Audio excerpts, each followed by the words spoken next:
any team in the world should be ecstatic if they have Denny Bouanga.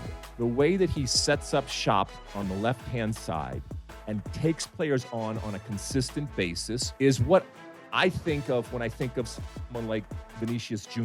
I can't believe he's still hanging around MLS because, again, I think he could play in any team in the world. He's flying right now on the field and off the field in terms of his price and in terms of his value. It just keeps increasing. In talking to people, Landon was there and Weston's agent, a move up is certainly a possibility for Weston. I am breaking up with you instead of you breaking up with me.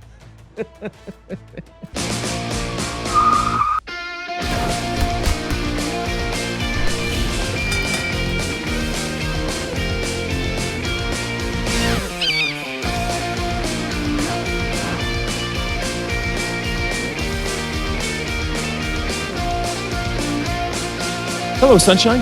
I'm Alexi, Lalas, and welcome to the State of the Union podcast, where we look at the beautiful game on and off the field through the lens of red, white, and blue-colored glasses. This show, well, we'll be talking, Weston rolling on, Hoosiers, more Haji and Agyemang. You can't have enough Haji and Agyemang. Let's see, Pulisic cooling off, ? Seven Kingdoms, Mosse's big brain, kidnapping, Citizen Kane, and so much more. But first, joining me as always, my friend, my colleague, my guiding light, David Mosse, a soccer savant and a Fox Soccer researcher and writer extraordinaire. Mosse, how you doing on this Wednesday, January 21st in the year 2026? I'm doing well, and I'm glad you've let me answer that question. We're not going to be as abrupt in the opening to today's podcast, but I am still alone in the studio because you remain on the road. You are still alone, and as we mentioned in the previous pod, we are trying some different things. I guess apologies are in order. It was kind of abrupt in the way that we pivoted and took the, what are you watching segment. And we will have the what are you watching segment later on in the show a little bit. Like you said, I am still on the road. I come to you today from Vail, where the people are, wringing their hands and fretting because there's not a lot of snow here. I got an appearance here. I'm speaking tomorrow night here, and then I'll be back in Los Angeles for shows next week, and then back on the road. But I love it. It's been wonderful. You can really feel a sense of people getting excited about what's coming with the World Cup here. So I look forward to seeing you and everybody in studio next week. Mosse, the good folks, they love to churn out questions and they love to churn out things that we can mull and have you as viewers and listeners mull over there. Did you, Mosse? You did watch the Hoosiers win the championship last week, right? Yes, we ended our last show by talking about this. Indiana did prevail 27-21 over Miami, so they are your college football national champions. So oftentimes when something like this happens in the soccer world, we try to find comps. And look, we all understand it's not, apples to apples always, but was this, because this was an incredible surprise, if you will, and, I don't know how many years, in the making, but obviously with the situation with college right now, that's, this is something that was kind of manufactured, but still incredible.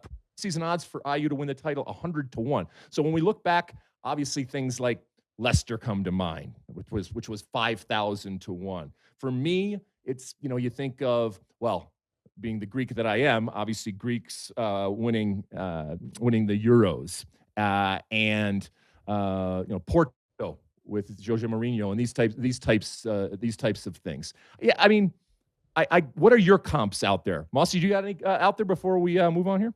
Well, the reason we're bringing this up is because FoxSports.com put out an article of the greatest turnarounds in sports. They had Indiana number 1, Leicester City number 2. So that's the debate everybody's having, Indiana versus Leicester City. Now, the key here is you have to look at it as a 2-year arc. Leicester was in the championship, got promoted, finished 14th in the Premier League, and then the following season won it, while Indiana was 3-9 and historically one of the worst programs in the Big Ten and one of the worst programs in major college football. And then this guy, Kurt Sinetti, took over, took him to the playoffs his first season, and then won it all the second season. So the 2025 preseason odds don't mean much to me because they had established themselves as a good team last season that made the playoffs. So it wasn't that improbable from that standpoint. But if you look at the 2-year arc, then I think it is very analogous what Leicester City did, winning the Premier League title, and what Indiana did, winning the college football national championship. And people are debating which should have been one, which should have been two on that list.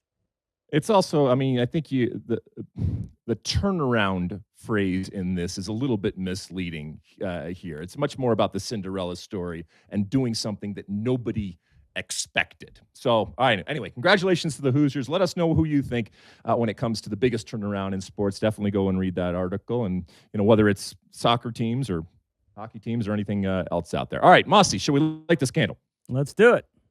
All right, where should we start? We're going to start with match day 7 of the UEFA Champions League, which is in the books. We're going to take it in chronological order because Tuesday began with a Cinderella story in the Champions League. Norwegian side Bodo Glimt claimed a 3-1 home victory over Manchester City, spoiling Erling Haaland's return to Norway. It is Bodo Glimt's first ever Champions League win. Manchester City's struggles continue, and they were so embarrassed by their performance, they are going to refund the traveling supporters' tickets prices that they spent. So problems for Manchester City and joy for Bodo Glimt. Yeah, and completely deserved. And I watched that game yesterday, and this little 5,000-seat stadium on synthetic surface, which is not an excuse by any stretch of the imagination, because they played them off the field, Mosse. And I was in New York. As I said, so I was watching it in New York. I did an appearance last night with our friend Landon Donovan and Taylor Twellman in the city. And, this was massive. On top of the fact that we are talking about Manchester City and the inability, at least for a lot of people, to believe that they are going to catch and pip Arsenal when it comes to the EPL. So this is another warning sign, if you will, in terms of what Manchester City are. But the story really should be Bodo Glimt and what they were able to do. And even when you said, oh, it's just kind of a fluke goal, but then they scored another one, and then they were getting opportunity after opportunity, and then second half, red card for Manchester City. There was never a feeling that the comeback was on. Yeah, we talked about Manchester City on our last show. I mentioned that while they're better than they were last season, they're not all the way back. And a couple things on that. Rodri got sent off in this match, and he is still working his way back from a serious injury, and he's not the same player that he was before the injury. We'll see if he ever gets back to that. But right now, him coming back hasn't provided the boost this season that they were hoping it would. And also, just in general, Manchester City at their peak, you felt like the whole was greater than the sum of the parts. Yeah, they had terrific players, but they all meshed together. We always talked about them as being this great team that plays beautifully as a team, and I'm just not seeing that right now. The last 2 or 3 windows, Pep has bought a bunch of players that individually I like, your Marmouches and Cherkis and Reinders, and now Semenyo being the latest one. But I don't know, it doesn't seem like they're meshing that well together. It just seems like a collection of individuals. They don't play as well as a team as some previous past editions of Manchester City. And so with that, what are we looking at here? Man City in 11th down there in the playoff qualifiers, right? Is that right? In this new format? Yeah, so remember, the top 8 go straight to the round of 16. Then 9 through 24 will play each other in playoffs to spit out 8 more teams. It's 25 through 36 who are eliminated after the league phase. So all Manchester City is still in good shape to advance, but they might have cost themselves a top 8 finish. Yeah, and they're going to do it the hard way, and it just adds more games. And we know they're fighting on multiple fronts, as they always were. And I'm not crying for Manchester City or Pep by any stretch of the imagination. But the friends they're chasing over there in the EPL, they got the job done, right? Yeah, Arsenal not only outperforming City in the Premier League, but also in the Champions League. They made it 7 wins out of 7, claiming a 3-1 away victory over Inter Milan. Gabriel Jesus got 2, Gyökeres got the other. Were you happy to see Jesus running around there and scoring and doing good things? Yeah, he came back from a long injury. There was talk of him going back to Brazil to play with Palmeiras. I'm glad he's sticking around because I do think Arsenal are going to win the league this season, and I want him to be a part of that because he left Manchester City and went to Arsenal to try to help Arsenal get over the hump, and so it would be cool if he gets to experience that in a few months from now. A lot of craziness over the last few weeks over there at Real Madrid, but they responded on the field, smashing Monaco 6-1. Arsenal, incidentally, host Manchester United in the Premier League this upcoming weekend. So great one to look forward to there. And yeah, They rejuvenated Manchester United by all accounts, right, Mosse? This is the new and improved Manchester United. So this gets us to our first American in this rip, Folarin Balogun. Monaco had a rough time at the Bernabeu. They suffered a 6-1 defeat to Real Madrid. Balogun unable to find the back of the net. Kylian Mbappe did. He scored twice. He's up to 11 Champions League goals already this season. Vinicius had a goal and 2 assists. Bellingham got one. And the young Argentine Mastantuono also scored and played his best game in a Real Madrid jersey. Happy days are here again for if you're a Real Madrid fan or if you're just an individual player when it comes to the stars that they have. Look, the Balogun thing, even in normal circumstances, this is not a game that they are supposed to win. Now, that they got completely blown out, it can happen, and it certainly can happen to the team. I don't worry about it. I think the story is much more about Mbappe and Vinny and the pressure that they are on and the erratic nature of some of their performances. So they got their goals. Sometimes you get it out of your system, if you will, or the good thing, I guess, get it into your system in a situation like this. Yeah, the commentator on Paramount Plus called him Balogun all game, which was interesting. But yeah, Real Madrid, much needed result for them. They have a big one at the weekend. They're away to Villarreal. That's third, hosting second in La Liga. Real Madrid right now 1 point back of Barcelona at the top of the table. Malik Tillman came on as a sub for Leverkusen, who suffered a 2-0 defeat away to Olympiacos.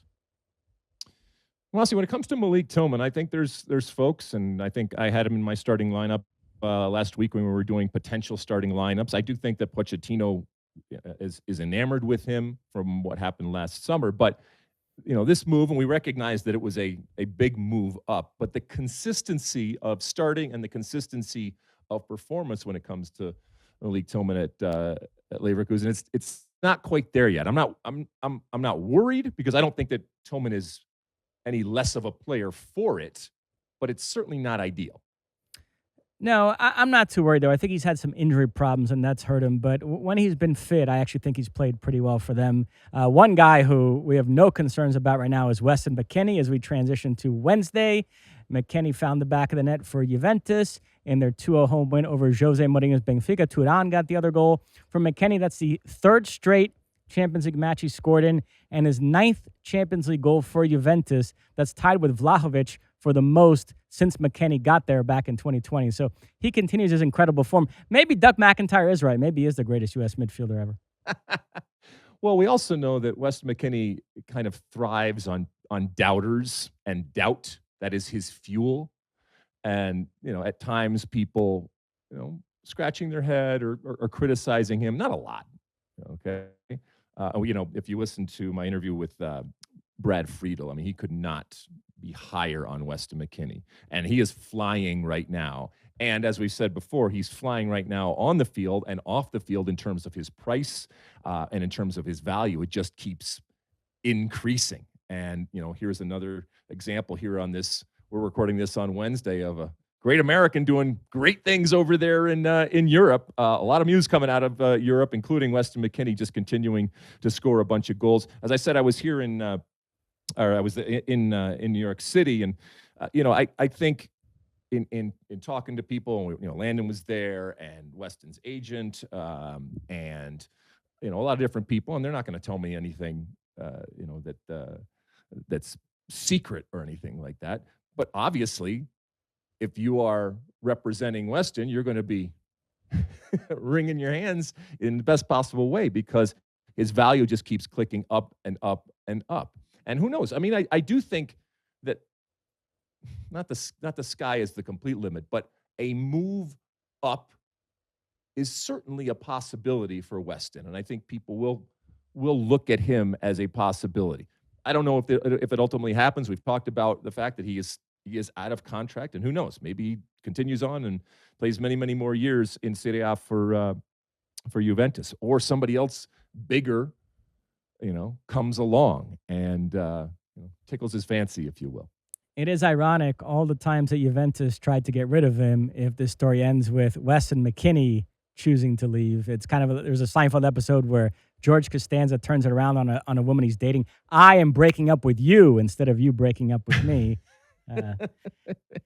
By the way, in full disclosure, because I know people like this, my agent over at Wasserman is also Weston McKennie's agent, and I want people to understand that. So you can judge as you see fit and incorporate it as much or as little as you want into the things that I say.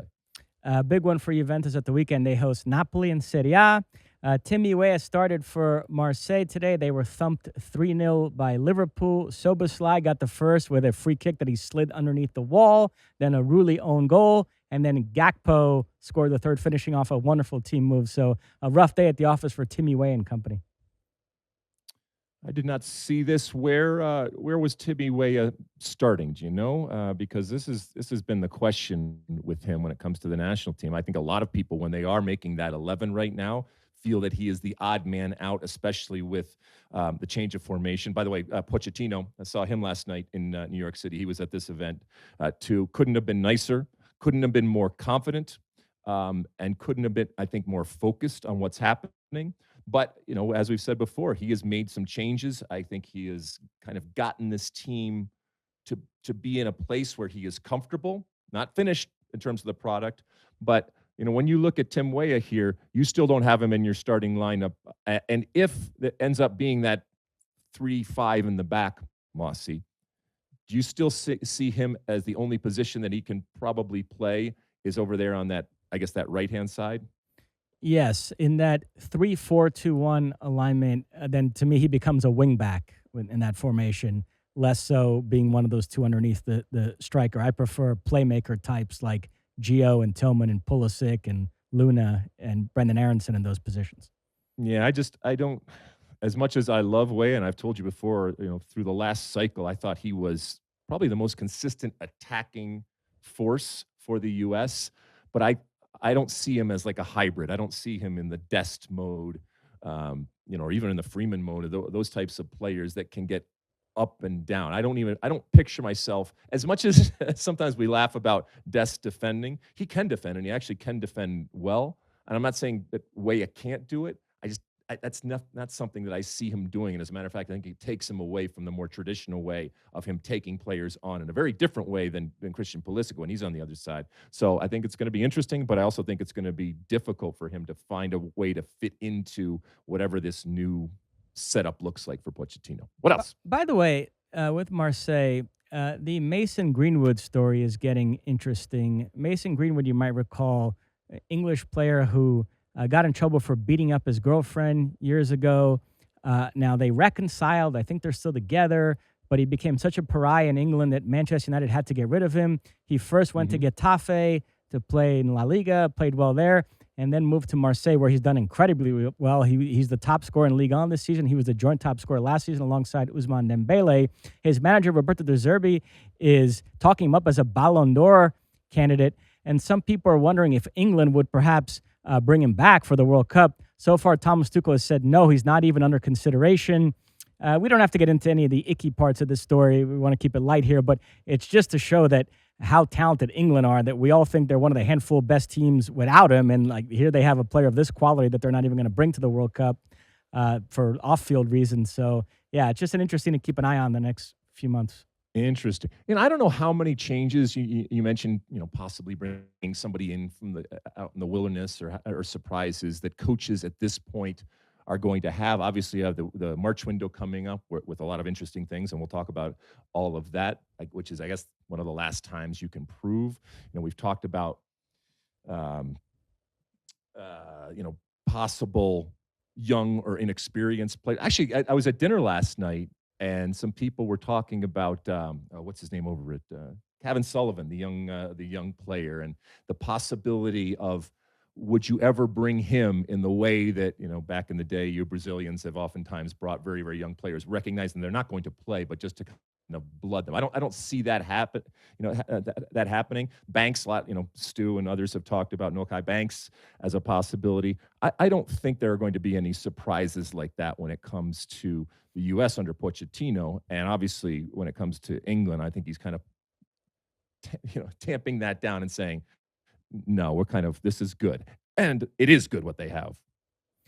Marseille, this upcoming weekend, they host Lens, who are atop the table right now, 1 point above PSG, and Marseille are in third, so that's a pretty big game.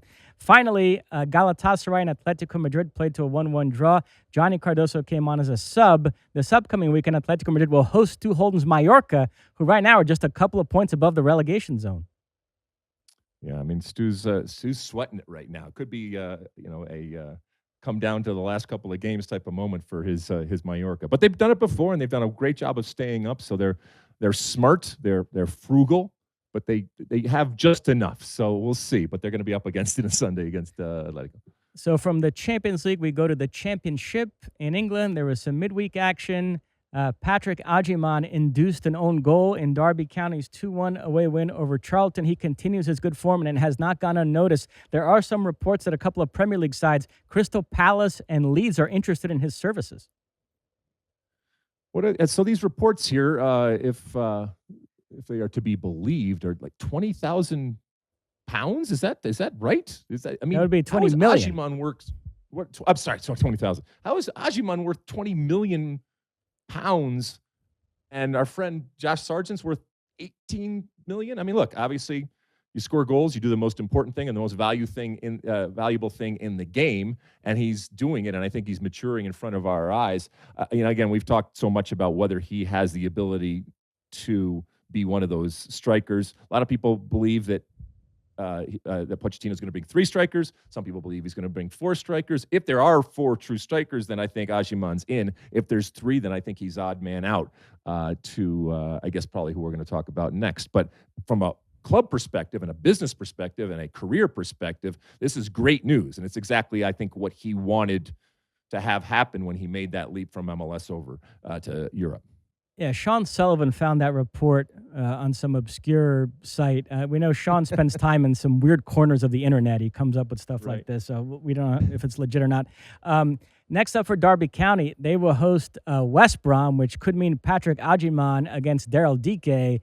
And, I remember years ago when Eminem got into a beef with Everlast of House of Pain, Eminem said to him, "I'm what you used to be." And that's kind of the dynamic between Agyemang and Daryl Dike, don't you think? Yeah, I mean, who doesn't remember that beef back in the day, right?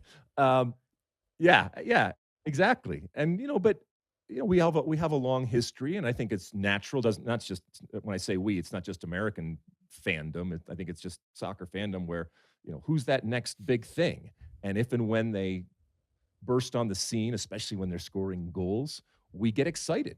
And I think that's completely natural, and certainly from a U.S. perspective, in this kind of era where we haven't had, your Josie Altidores or your Brian McBride types of players, I think we're desperate and we're looking for someone, and we just don't know, if it's the one or no, there is another one. Haji Wright got another late winner for Coventry in their 2-1 home victory over Millwall, while Norwich, minus Josh Sargent, won 5-0 away to West Brom. West Brom, incidentally, are managed by former Minnesota United boss Eric Ramsey, and he's off to a rough start there, which on the heels of the Wilfred Nancy debacle at Celtic has folks like Eric Winalda having a field day about MLS managers and how inept they are when they go somewhere else to manage. That might be a conversation for another day. But so next up for Norwich, they host Coventry. So if Josh Sargent was back in the fold, we would get Sargent against Haji Wright. But after winning 5-0 without Sargent, I don't know if Norwich are going to be compelled to bring him back. It's not the worst thing for Josh Sargent and we don't know, but you got to believe that Josh Sargent wants this move. When we're talking about this move, it's it's the rumored $18 million move to Toronto FC, and he would be playing in MLS for the first time. If the argument and why there was the consternation is he begged off and didn't want to play. And we've talked about that and how, I think that was a bad look for him. And he certainly got some bad advice, or, if it was his choosing, it was a bad choice by him. If they're winning and the struggle, which we know is still real for Norwich, is eased a bit at this point, and there's proof that they don't necessarily need him, maybe this softens the blow for Josh Sargent going forward. But who knows? Because he's now not a part. He's training with the second team, and the team is winning. The team is scoring. So we'll see. When you mentioned West Brom and MLS coaches getting opportunities, beggars can't be choosers, and sometimes they just take whatever is available, and you don't blame them by any stretch of the imagination. I did take issue a little bit in terms of the way that Eric Winaldo was framing the fact that in his eyes, the lack of competition or the difference in competition, and therefore I think consequences, at least the way he feels, is what is problematic for some of these coaches. But it also, Eric would be the first person, if he was offered an MLS gig, would take that gig. And sometimes, you go where they want you. And for some of these guys, whether it's Wilfred Nancy or anybody else, yeah, you can, Monday morning quarterback it all you want. And I'm not saying that they don't deserve to be fired or that they didn't fail, but they're also sometimes the realities of the situation that they are put in. But you got to figure it out. And you took the gig, so you got to figure out how to get out of whatever hole you are arriving at. And by the way, we know Toronto FC trying to sign Josh Sargent. There were reports today that Inter Miami tried to sign Denny Bouanga, but Bouanga wants to stay with LAFC. So the transfer market really percolating in Europe and MLS. So we should get Tom Bogert on one of these days to go through everything. It's getting very interesting. Any team, I'm not saying in MLS. I'm saying any team in the world should be happy. No, should be ecstatic if they have Denny Bouanga. That's how good he is and how good I think he can be.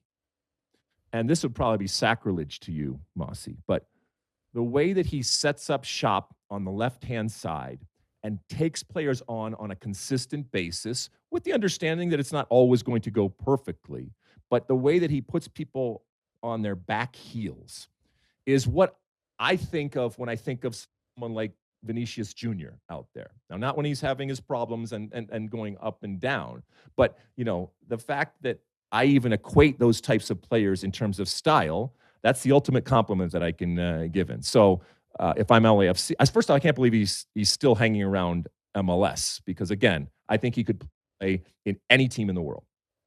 What else you got, Mosse? Anything? That is it.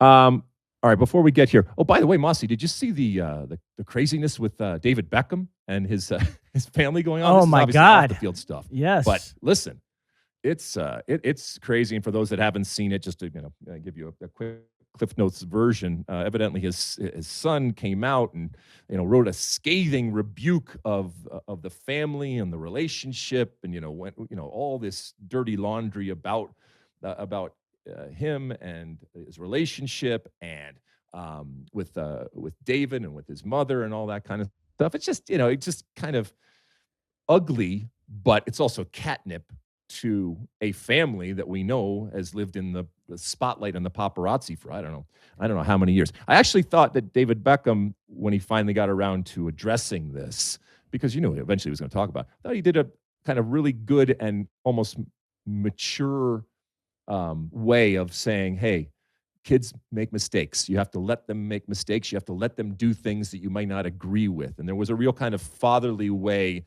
in which he addressed it. But it is all over the news when we're talking about, obviously a living legend of the game. And from a U.S. perspective, we know a whole lot about David Beckham with his MLS connections, both as a wonderful player and now as an owner going forward. And anytime we mention Inter Miami, as we just did a second ago, obviously his name comes up. Hey, listen, hiring, it isn't just about finding someone willing to take the job. I need the right person with the right background who can move our business forward. If I wanted candidates who match what I'm looking for, who I trust? I would trust Indeed-sponsored jobs. If we were hiring somebody to join our team here at the State of the Union, I'd go to Indeed and be super specific to find someone who's worked on podcasts before. And here's the thing.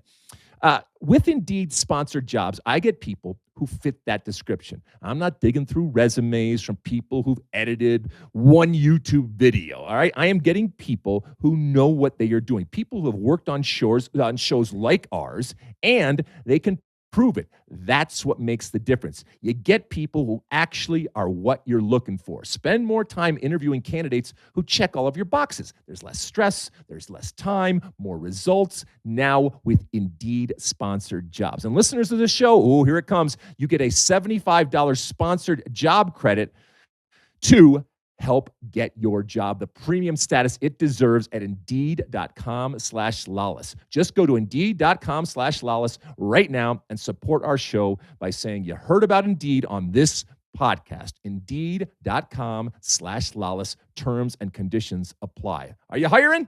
Do it the right way, my friends, with Indeed. All right, let's take a quick break. When we come back, it's time for Ask Alexi.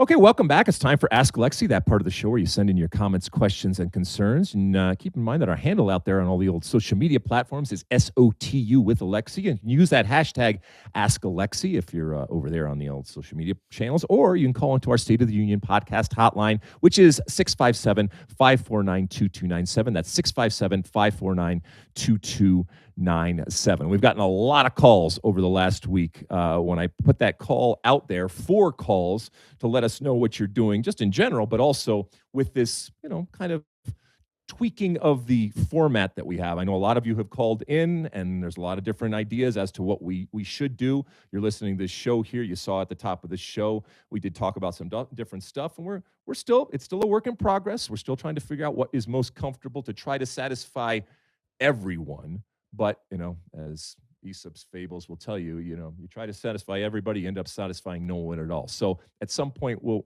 settle into what we want to do.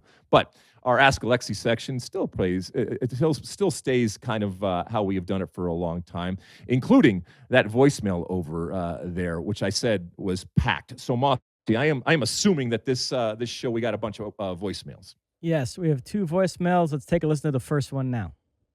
Hey guys, it's Jeff from Minnesota. I wanted to call in to kind of talk about Pulisic and the mild cold streak that he's been on right now. To me, it doesn't surprise me that he's gone on a little bit of a cold streak, and it's mostly because if you dig into the stats, even when he was scoring goals, a lot of these were one shot, one goal. So to me, there seemed to be a bit of if he's only taken one shot during a game, it's not surprising if we're now seeing a downturn because he was kind of outperforming, before that. So just curious about your thoughts on that and, how we can get him to be more goal dangerous for AC Milan. Love the show, guys. All right. Thanks, Jeff from Minnesota up there. Hope you're doing well. Hope you're staying safe up there. So I get what you're saying because but just hear me out here for a second because, you said that a lot of the goals that he's scoring are just one opportunity and in. And so that efficiency is wonderfully valuable and I think is worthy of praise. But because you could say the same thing about, an Erling Haaland, right? I mean, he doesn't touch the ball a whole lot, but he makes the most of the touches that he gets. Now, the difference is they are very different types of players. And I think whether it's Jeff up in Minnesota or anybody else that watches Pulisic, we expect Pulisic to be doing more. And yes, ultimately, the most important thing is scoring goals, and we want him to do that. But the way that he plays the game, Pulisic, the position that he plays and the positions that he takes up on the field lend itself much more to being active and to, at times, creating for himself, but also at times creating for others. And so I guess that's a long way of saying I don't care ultimately how they go in. And look, whether it's Pulisic or anybody else, you're going to go through streaks where, literally everything that you're touching is going in the back of the net. And there's sometimes no rhyme or reason, and this happens in all sorts of sports where you go through hot and cold patches. I don't worry so much about Christian Pulisic when it comes to the scoring of goals. I would worry, given his history, if and when there is an injury problem, and he's had, little things here. We've already talked about, stuff this year. So that's my biggest fear is I don't care if he comes into the World Cup and isn't scoring goals for AC Milan. I care that he comes into the World Cup and he has had a overall and in totality a successful season with AC Milan, and he's getting on the ball. He's confident. I talked earlier about how Denny Bouanga and Vinny Juniors, those types of players that do find themselves out wide, they force the issue, and in a good way. And that's the type of thing that we want Christian. That's the type of thing we need Christian to be able to do on a consistent basis, and so that it doesn't ultimately end in the back of the net. It's not unimportant, but it's less important to me in this assessment of where he is. Mosse? Just to put some numbers on it, last 7 games, 1 goal, 0 assists for Christian. So the numbers have dried up a little bit. I don't think it's a huge concern. The one thing I'll say is Nkunku has really come on, a player they signed from Chelsea, which is good for Milan. It means they're less reliant on Pulisic, but it does mean between Nkunku, Leao, and Pulisic, those positions behind the center forward are getting a bit crowded now. So we'll see. Milan have a huge game this upcoming weekend. They are away to Roma, that's 4th, hosting 2nd in Serie A. I'm curious to see how they line up. And we just talked a lot and extolled the virtues of our friend Weston McKennie. Well, part of what fires Weston McKennie up is competition, and like I said, that doubt, and that's a wonderful trait to have. And more competition for Pulisic, as important as he has been, and he has, I think that's better for him. I think it's better for AC Milan. Not that he would become complacent necessarily, but I want as much of a fire being lit under all of the American players in every which way leading up to the World Cup, because I want them to be carrying that competitive fire into the World Cup, at which point, under Pochettino, I think he has created a situation where there's other fires being lit from a national team perspective, and I want them constantly defending, if you will, their value and defending their position, whether it's from a club perspective or a national team perspective. We have another voicemail. Let's take a listen to this one. Mosse, it's John. I'm calling from Pittsburgh. I love listening to the podcast to learn about soccer through the lens of red, white, and blue-colored glasses. But sometimes I'm blown away by Mosse's excellent memory and ability to recall facts and stats. I think that I got to learn sometimes what he does to get such a great memory. I think it could help me in my own life. So, Mosse, what is your secret? Is it flashcards, meditation, a little bit of both? I don't know. You tell me. Eager to learn. Thanks, guys. Bye-bye. Oh, my goodness. Well, before you give your answer here, Mosse, just let me just say a few words. And for those that have listened and watched over the years, at different times, I have been listening to Mosse, and it'll come back to me, and I just have to point out, because I don't want people to take for granted what we have in David Mosse.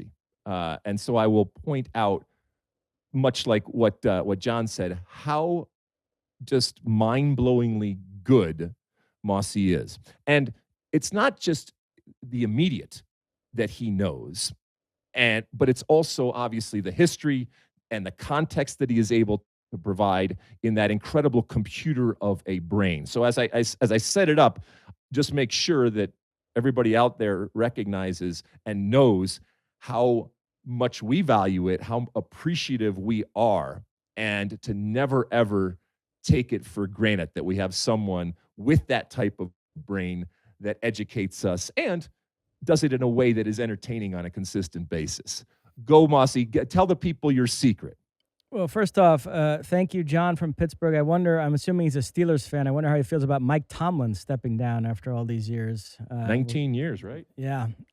There's really no great secret to it. I've just always had a knack when it comes to sports and politics. I don't know, things just stick in my brain, dates, and I'm able to, the presidents I was able to rattle off. I think it's just repetition. I just think about it over and over again, and if you think about it enough, then it will stick in your brain. But I could tell you who all the presidents are, but I forget like what I had for breakfast yesterday. So it's kind of random, the things that my memory is good for and the ones that it's not. Have you ever been tested in terms of your brain power in any way, when you were a kid or anytime lately? No, but I did attend the University of Michigan, so that tells you all you need to know right there about my brain. Wow. Yeah, it is amazing what our brains can retain and what it doesn't retain. Like, for example, I have a hard time memorizing a lot of things, and it takes me a while to be able to do it. However, I travel constantly, and so I'm in right now, hotel rooms on a consistent basis.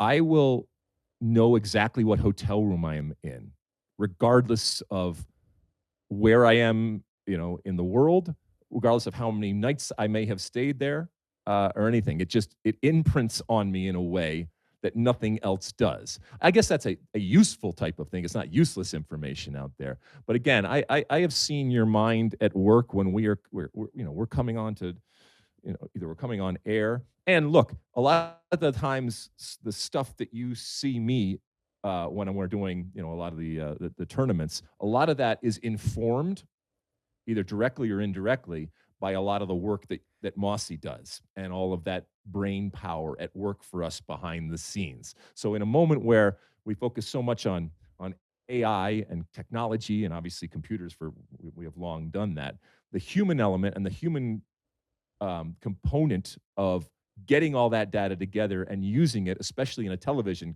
context, that is not lost on me at all too, because Mosse understands that you can have all this data, but if you can't, first off, use it in a way that is explanatory, but also use it in a way that's efficient, then it does us absolutely no good. And Mosse's wonderful at times in getting in our ears at times and saying, hey, here's this little nugget, or here, try to work this, because he understands television too and understands that we only have a certain amount of time at times to give whatever take that is. And I know whether it's Mosse or anybody else, to be quite honest, in the control room, one of the good moments and one of the one of the most satisfying moments I know is when you have something and you are able to, like the puppet masters that you are, plant that seed and then have it come out the other side. And you take as much pride as anybody else who's actually performing. Obviously, the talent, if you will, and the faces get the credit, but it's because we had a lot of people behind us making us look good, including David Mosse, and especially David Mosse, and certainly when it comes to the State of the Union. All right, good question. Where you have it, John. I Lex, don't know if we told them anything.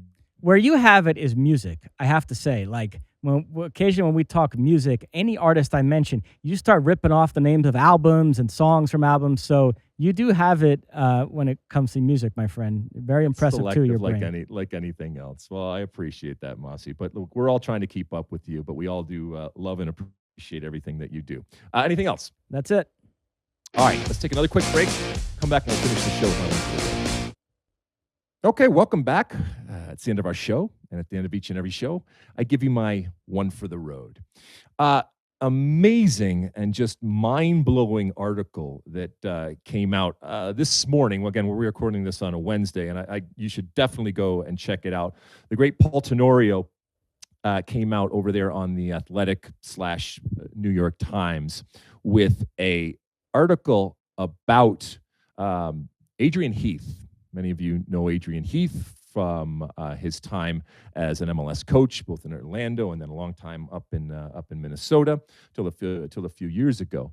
And it's just this absolutely incredible and crazy story where he basically gets hoodwinked into going to what he thought was going to be a potential coaching job in Saudi Arabia by way of Morocco, at which point he actually gets kidnapped for ransom.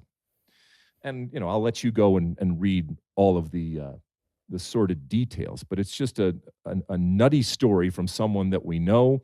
I've had, plenty of talks over the years, and he's just a wonderful guy, and I think really an interesting personality. Now, you are left with questions from the article because they're not allowed to talk about some of the details and some important details. But I wanted to kind of finish it off here by just pointing you to it. And there's an element of almost at times from him and his family that gets involved, his wife, his son, his daughter-in-law. Obviously, he gets the authorities involved, or the authorities are involved.